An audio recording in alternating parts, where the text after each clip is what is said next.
সর্বস্তরের দুর্নীতির বিরুদ্ধে সরকারের কঠোর অবস্থানের কথা জানিয়েছেন প্রধানমন্ত্রী তারেক রহমান। প্রধানমন্ত্রী বলেন, দুর্নীতিবাজদের দলীয় পরিচয় বিবেচনা করা হবে না, অপরাধীর পরিচয় অপরাধী হিসেবেই গণ্য হবে। ঢাকায় নিযুক্ত বিভিন্ন দেশের কূটনীতিকদের নিয়ে শুক্রবার রাষ্ট্রীয় অতিথি ভবন যমুনায় আয়োজিত ইফতারে এসব কথা বলেন তারেক রহমান।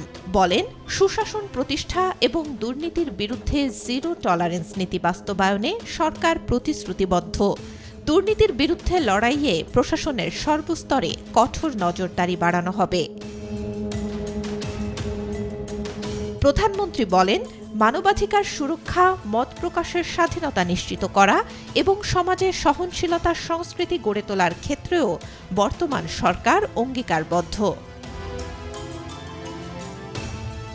ইফতারে বিভিন্ন দেশের রাষ্ট্রদূত ও দূতাবাসের প্রতিনিধি, মন্ত্রিপরিষদের সদস্য এবং সংসদ সদস্যরাও উপস্থিত ছিলেন।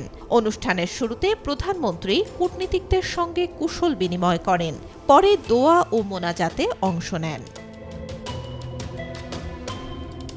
Desk report, B news 24।